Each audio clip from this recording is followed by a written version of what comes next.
لا لا يا لا لا لي يا لا لا يا لا لا لي يا لا لا يا لا لا لي يا لا لا يا لا لا لي يا لا لا يا لا لا لي يا لا لا يا لا لا لي يا لا لا يا لا لا لي يا لا لا يا لا لا لي يا لا لا يا لا لا لي يا لا لا يا لا لا لي يا لا لا يا لا لا لي يا لا لا يا لا لا لي يا لا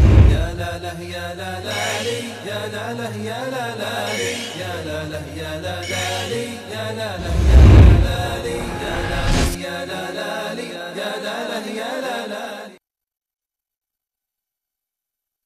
آپ دیکھ رہے ہیں وصال اردو پر پروگرام بات چیت اور میں ہوں میزبان غلام نبی مدنی. ناظرین کرام، آج 2 دسمبر ہے اور تقریباً ختم نبوت حلف نامے میں جو ایک خوفناک سازش ہوئی اس کو گزرے ہوئے آج 2 مہینے ہو گئے ہیں، کیونکہ 2 اکتوبر 2017 کو قومی اسمبلی کے اندر بل پیش ہوا تھا، فائنلی بل پیش ہوا تھا الیکشن ایکٹ سے جو ترامیم منظور کی گئی تھیں اور جو الیکشن انتخابی اصلاحاتی ریفارمز، انتخابی اصلاحاتی جو الیکشن کا جو بل تھا وہ پیش ہوا تھا. تو اس میں یہ معاملہ اٹھا تھا کہ ختم نبوت حلف نامے میں تبدیلی ہوئی ہے اور اس تبدیلی پر جو ہے وہ پہلی مرتبہ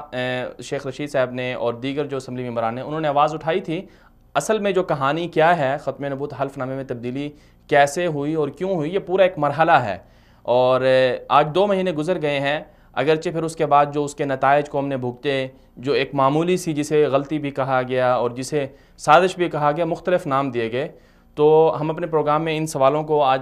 بات چیت کر رہے ہیں انہی چیزوں پر کہ کیا واقعی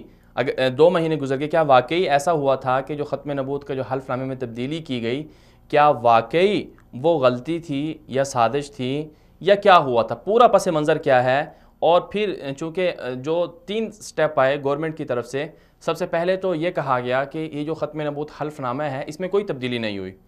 تو پھر دوبارہ یہ کہا گیا کہ ختم نبوت حلف نامے میں 1 دن کے بعد جب 2 اکتوبر کو معاملہ اٹھا تو پہلے تو پورا دن 2 اکتوبر کو کسی نے اقرار نہیں کیا، 3 اکتوبر بھی ایسے ہی گزر گیا. پھر 4 اکتوبر کو اجلاس ہوا، 5 اکتوبر کو بھی ہوا، تو اس میں اقرار کر لیا گیا کہ جی واقعی مسٹیک ہوئی ہے اور وہ ٹائپنگ کی غلطی ہوئی ہے. دوسرا سٹیپ تو یہ ہوا. تیسرے سٹیپ پہ بات یہاں تک جب نوبت اس معاملہ سارا افہام و تفہیم سے حل ہو گیا اور دوبارہ سے وہ اصل جو نومینیشن فارم تھا الیکشن کمیشن کی طرف سے، جو الیکشن جو قومی اسمبلی کے ممبران اٹھاتے ہیں حلف نامہ، اس کو بحال کر دیا گیا. تو پھر دھرنے ہوئے. پہلے تحریک لبیک کا ایک دھڑا جس کی قیادت کر رہے تھے ڈاکٹر اشرف آصف جلالی صاحب، ان کی طرف سے ہوا، معاہدہ ہوا، وہ ختم ہو گیا. پھر اس کے بعد دوسرا دھرنا ہوا، وہ جیسا کہ دیکھا ایک تاریخ میں ایک عجیب سا دھرنا ثابت ہوا. پاکستان میں اس کو بہت سارا جانی اور مالی نقصان بھی ہوا. تحریک لبیک یا رسول اللہ کا جو دھرنا تھا فیض آباد والا وہ. اس دوران تیسرا سٹیپ گورنمنٹ کی طرف سے یہ آیا، گورنمنٹ نے کہا کہ جی دراصل یہ معاملہ جو ہے ختم نبوت حلف نامے میں تبدیلی کا، اس میں صرف حکومت ذمہ دار نہیں ہے. وہ ایک پورا ایک اشتہار گورنمنٹ کی طرف سے 23 نومبر کو اخبارات میں شائع بھی ہوا اشتہار،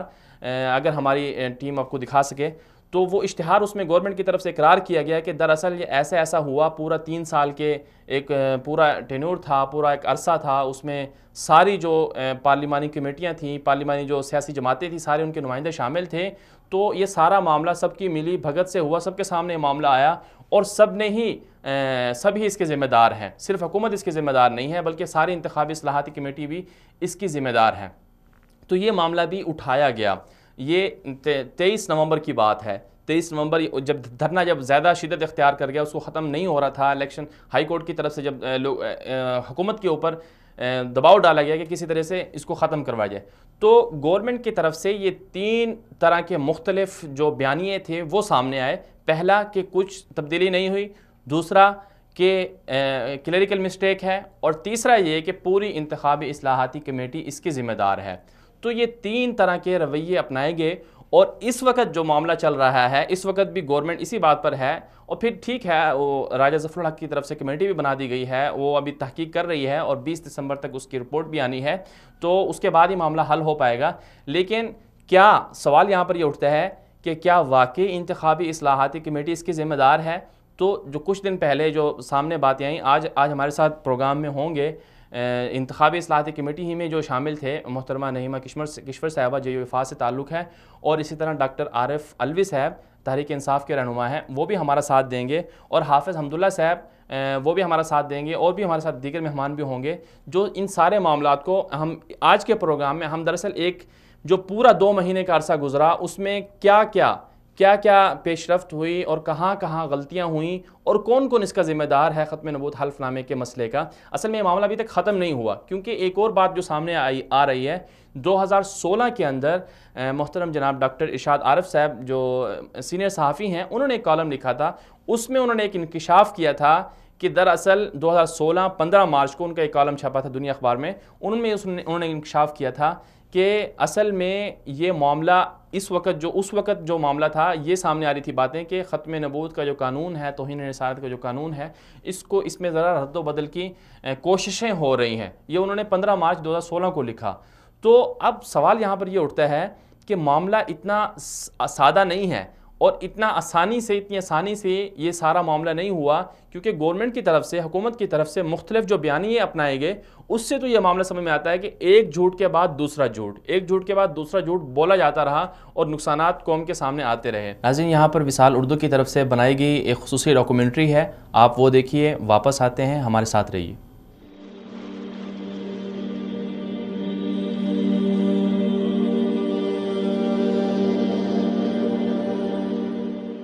اکتوبر 2017 میں پاکستان میں نئے ہنگامے کا آغاز ہوا۔ یہ ہنگامہ الیکشن ریفارمز ایکٹ 2017 میں کاغذات نامزدگی میں عقیدے ختم نبوت کے حلف نامے میں تبدیلی کی وجہ سے برپا ہوا۔ الیکشن ریفارمز ایکٹ 2017 کی پارلیمنٹ سے منظوری کے بعد میڈیا پر خبریں آنا شروع ہوئیں کہ گورنمنٹ نے عقیدے ختم نبوت کے حلف نامے میں خوفناک تبدیلی کا ارتکاب کیا ہے، جس سے قادیانیوں کو پارلیمنٹ تک پہنچنے اور 7 ستمبر 1974 کو قادیانیوں کو دائرہ اسلام سے خارج کیے جانے والے پاکستان کے متفقہ آئین کو غیر مؤثر کرنے میں مدد مل سکتی ہے۔ ان خبروں کے سامنے آنے کے بعد حکومتی اراکین، بالخصوص الیکشن ریفارمز ایکٹ 2017 کمیٹی کے سربراہ سابق وزیر قانون زاہد حامد نے میڈیا پر آ کر کانوں کو ہاتھ لگا کر استغفر اللہ پڑھتے ہوئے کہا کہ عقیدے ختم نبوت حلف نامے میں تبدیلی کا کوئی سوچ بھی نہیں سکتا۔ عوام کی جانب سے جب احتجاج بلند ہوا تو حکومت نے اگلے دن پارلیمانی جماعتوں کے رہنماؤں کا اجلاس بلایا، جس میں اسپیکر قومی اسمبلی سردار ایاز صادق کی سربراہی میں حکومت نے عقیدے ختم نبوت حلف نامے میں تبدیلی کا اقرار کرتے ہوئے کہا کہ کلیئریکل غلطی کی وجہ سے ختم نبوت حلف نامے میں تبدیلی ہوئی۔ میں نے ریکویسٹ کی پارلیمنٹری لیڈرز کو کہ وہ میرے چیمبر میں تشریف لائیں تاکہ ہم بیٹھ کے اس کنٹروورسی کو، یہ جو غلطی ہوئی ہے یا جو ٹیکنیکل مسٹیک ہوئی ہے یا کلیریکل مسٹیک ہوئی ہے، اس کی درستی کی جائے۔ بعد ازاں حکومت نے قومی اسمبلی کا اجلاس بلا کر متفقہ طور پر ختم نبوت حلف نامے کو سابقہ شکل میں بحال کر دیا۔ ختم نبوت حلف نامے کو اصلی شکل میں بحال کرنے کے بعد ملک بھر میں ایک مرتبہ پھر آوازیں بلند ہونا شروع ہوئیں کہ ختم نبوت حلف نامے میں تبدیلی کے اصل کرداروں کو سامنے لایا جائے۔ عوام کی جانب سے حکومتی وضاحت کہ ختم نبوت حلف نامے میں ٹائپنگ کی غلطی ہوئی کو بھی رد کیا گیا۔ سابق وزیر اعظم نواز شریف نے نون لیگ کے چیئرمین راجہ ظفر الحق کی سربراہی میں ایک کمیٹی قائم کی تاکہ ختم نبوت حلف نامے میں تبدیلی کی صاف شفاف تحقیق قوم کے سامنے لا کر قوم کو مطمئن کیا جائے۔ راجہ ظفر الحق کمیٹی نے 3 دن کے اندر تحقیقات کر کے رپورٹ میاں نواز شریف کو بھجوا دی، لیکن میاں نواز شریف کی طرف سے اس رپورٹ کو منظر عام پر نہیں لایا گیا۔ وصال اردو نے راجہ ظفر الحق سے اس کمیٹی کی رپورٹ کے متعلق دریافت کرنے کے لیے انہیں ہفتہ وار لائیو پروگرام بات چیت میں مدعو کیا۔ راجہ ظفر الحق نے کمیٹی کی رپورٹ کے متعلق بتایا کہ وہ میاں نواز شریف کو پہنچا دی گئی ہے، اب ان پر منحصر ہے کہ وہ رپورٹ قوم کے سامنے لائیں۔ تاہم جب ان سے پوچھا گیا کہ کیا واقعی ختم نبوت حلف نامے میں ٹائپنگ کی غلطی سے تبدیلی ہوئی تو انہوں نے کھل کر اقرار کیا کہ غلطی سے ختم نبوت حلف نامے میں تبدیلی نہیں ہوئی بلکہ عمدن اس کا ارتکاب ہوا۔ بالکل راجہ صاحب، آپ نے کمیٹی کی رپورٹ بھی میاں صاحب تک پہنچا دی، لیکن راجہ صاحب، ختم نبوت کا مسئلہ اس قدر حساس ہے کہ دنیا کا ہر انسان قربان ہو سکتا ہے، کیونکہ رسول اکرم صلی اللہ علیہ وسلم پر ہمارے ماں باپ سب کچھ قربان ہے، تو ہم آپ صلی اللہ علیہ وسلم کی ذات پر آنچ پر جب کبھی آنچ آئے گی ہم کبھی برداشت نہیں کر سکتے۔ تو آپ کیا سمجھتے ہیں، آپ نے جو تحقیقات کی ہیں اس تحقیق کی روشنی میں کیا کسی فرد سے اس میں غلطی ہوئی ہے، جان بوجھ کر اس نے ایسا کیا ہے؟ میں نہیں سمجھتا کہ یہ 7 ایسے ہو گیا۔ جی بعد ازاں مختلف دینی جماعتوں بالخصوص تحریک لبیک یا رسول اللہ کی جانب سے راجہ ظفر الحق کمیٹی رپورٹ کو منظر عام پر لانے اور ختم نبوت حلف نامے میں تبدیلی کے اصل کرداروں کو سامنے لانے کے لیے ملک بھر میں احتجاج کا سلسلہ شروع ہوا۔ چنانچہ سب سے پہلے تحریک لبیک یا رسول اللہ کے چیئرمین علامہ ڈاکٹر محمد اشرف آصف جلالی کی قیادت میں لاہور سے ایک کاروان نکلا جس نے اسلام آباد دھرنا دیا۔ وصال اردو نے ڈاکٹر اشرف آصف جلالی کو بھی پروگرام بات چیت میں مدعو کیا اور ان سے کاروان ختم نبوت اور اسلام آباد دھرنے کے مطالبات کی بابت معلوم کیا تو انہوں نے راجہ ظفر الحق کمیٹی کی رپورٹ منظر عام پر لانے اور پنجاب کے وزیر قانون رانا ثناء اللہ کے متنازع بیان پر ایکشن لینے کا مطالبہ کیا۔ لیکن اس کے بعد ہمارا یہ مطالبہ ہے کہ کیونکہ عقیدہ ختم نبوت پر معمولی آنچ بھی ہمیں برداشت نہیں۔ بالکل یہ کون سے لوگ تھے کہ جنہوں نے انتخابی اصلاحات بل کے اندر اتنی بڑی گڑبڑ کی، عقیدہ ختم نبوت پہ حملہ کیا، پھر یہ سینٹ میں پاس ہوا، پھر قومی اسمبلی میں۔ تو ہم حکومت وقت سے اسی دن ہم نے مطالبہ کیا تھا کہ ان لوگوں کے نام پیش کیے جائیں اور پھر ان کو شرعی سزا دی جائے۔ تو یہ ہمارا دوسرا مطالبہ ہے کہ رانا ثناء اللہ نامی جو وزیر ہے پاکستان میں، وزیر قانون، قادیانیوں کی حمایت کی بنیاد پر اس کو برطرف کر کے اس پر کیس چلایا جائے۔ بعد ازاں یہ دھرنا ڈاکٹر اشرف آصف جلالی اور حکومت کے درمیان معاہدے کے باعث ختم ہو گیا۔ ڈاکٹر اشرف آصف جلالی کے بعد لاہور سے علامہ خادم حسین رضوی کی قیادت میں تحریک لبیک یا رسول اللہ کا ایک اور کاروان نکلا جنہوں نے راولپنڈی فیض آباد پر دھرنا دیا۔ اس دھرنے میں بھی راجہ ظفر الحق کمیٹی رپورٹ کو منظر عام پر لانے وزیر قانون زاہد حامد کو مستعفی کرنے کا مطالبہ کیا جاتا رہا، مگر حکومت نے دھرنے والوں کے مطالبات پر کوئی توجہ نہ دی۔ ادھر اس دھرنے کے باعث راولپنڈی اور اسلام آباد کے شہری اذیت میں مبتلا ہونے لگے تو اسلام آباد ہائی کورٹ نے سختی سے حکومت کو دھرنا ختم کرانے کا حکم دیا۔ حکومت نے دھرنے والوں سے مذاکرات کیے اور افہام و تفہیم سے معاملہ حل کرنے کی کوشش کی، مگر دھرنے والوں نے اپنے مطالبات نہ ماننے کی وجہ سے دھرنا ختم کرنے سے انکار کر دیا۔ بالآخر حکومت نے 25 نومبر کو دھرنے والوں کے خلاف آپریشن کا آغاز کر دیا، جس کے بعد پورے ملک میں عوام دھرنے والوں کے حق میں سڑکوں پر نکل آئی۔ یوں حکومتی آپریشن اور حکومتی ریٹ کو ناکامی کا سامنا کرنا پڑا اور دھرنے والوں کے مطالبات تسلیم کر کے حکومت نے ایک معاہدے کے تحت دھرنا ختم کروا دیا۔ اس دوران حکومت کی جانب سے عوام کو گمراہ کرنے کے لیے وزارت داخلہ کی جانب سے اخبارات میں اشتہارات شائع کروائے گئے، جن میں ایک مرتبہ پھر جھوٹ بولا گیا کہ ختم نبوت حلف نامے میں تبدیلی کے ذمہ دار انتخابی اصلاحاتی کمیٹی اور اپوزیشن جماعتیں ہیں۔ اب سوال یہ ہے کہ اگر انتخابی اصلاحاتی کمیٹی اور اپوزیشن اس کی ذمہ دار ہے تو پہلے دن جب ختم نبوت حلف نامے میں تبدیلی کا معاملہ قوم کے سامنے آیا تو اس وقت کانوں کو ہاتھ لگا کر سابق وزیر قانون زاہد حامد نے ختم نبوت حلف نامے میں کسی بھی قسم کی تبدیلی کا انکار کیوں کیا؟ بل میں ایک ایسا نقطہ اٹھایا جس کے میں سمجھتا ہوں ممبران جنہوں نے یہ بل پیش کیا تھا ہاؤس میں، جو رپورٹ پیش کی تھی، ان کو تصور بھی نہیں ہو سکتا۔ اور میں نے خود 2 دن قبل اس ہاؤس میں بعد پریس میں بھی میں نے کہا تھا کہ استغفر اللہ، میں خود ایسی کسی چیز سے مطلب سوچ بھی نہیں سکتا کہ میں ایسی چیز سے کوئی منسلک ہوں جو کہ ختم النبیین اور حضرت محمد صلی اللہ علیہ وسلم کے ختم نبوت پر غلط اثر انداز ہو۔ پھر اسپیکر قومی اسمبلی سردار ایاز صادق کی سربراہی میں پارلیمانی جماعتوں کے رہنماؤں کا اجلاس بلا کر کیوں ختم نبوت حلف نامے میں تبدیلی کو ٹائپنگ کی غلطی کہا گیا؟ اگر واقعی انتخابی اصلاحی کمیٹی اس کی ذمہ دار ہے تو پھر راجہ ظفر الحق کمیٹی کی رپورٹ کو اب تک منظر عام پر کیوں نہیں لایا گیا اور کیوں صرف زاہد حامد کو مستعفی کیا گیا؟ دوسری طرف عوام کی جانب سے یہ سوالات بھی اٹھائے جا رہے ہیں کہ ختم نبوت حلف نامے میں تبدیلی کے اصل مجرموں کو سامنے لا کر کب سزا دی جائے گی؟ کیا فیض آباد دھرنے کے بعد عقیدہ ختم نبوت ہمیشہ کے لیے محفوظ ہو گیا ہے، یا پھر قانون توہین رسالت کی طرح امریکہ اور یورپ کو خوش کرنے کے لیے آئے روز اس حساس مسئلے سے چھیڑخانی کر کے عوام کو مشتعل کیا جاتا رہے گا؟ ویلکم بیک ناظرین، اس وقت ہمیں جوائن کیا ہے محترم جناب ارشاد احمد عارف صاحب نے، سینئر صحافی ہیں۔ بہت شکریہ ارشاد احمد عارف صاحب، آپ نے ہمیں وقت دیا۔ سر، آپ نے ختم نبوت کے حلف نامے پر پورے آج 2 مہینے گزر گئے، سارا جو معاملہ ہوا قوم نے دیکھا، کیا نقصان ہوا، کیا خرابیاں ہوئیں، تو آپ نے ایک سال پہلے 15 مارچ 2016 کو ایک کالم لکھا تھا، اس میں انکشاف کیا تھا، آپ نے یہ بات لکھی تھی کہ دراصل ختم نبوت کا جو مسئلہ ہے اور قانون توہین رسالت کا جو مسئلہ ہے، اس میں تبدیلی یا اس میں رد و بدل پر غور و فکر ہو رہا ہے. تو اس حوالے سے آپ کیا کہیں گے کہ جو حالیہ دین و ختم نبوت حلف نامے میں تبدیلی ہوئی، کیا یہ 2016 سے بلکہ اس سے پہلے 2014 میں جب انتخابی اصلاحاتی کمیٹی بنی اس وقت سے یہ معاملہ شروع ہو گیا تھا، یا واقعی غلطی ہوئی ہے، یا کیا ہوا ہے یہ معاملہ؟ میں بالکل غلطی مانتے ہوں، کیونکہ جب مارچ 2016 میں 1.5 سال پہلے مجھے یہ علم ہوتا ہے کہ اسلام آباد میں پرائم منسٹر ہاؤس میں لیگل ایکسپرٹ کو یہ ٹاسک کیا گیا ہے، ان سے کہا گیا ہے کہ جی ان قوانین کو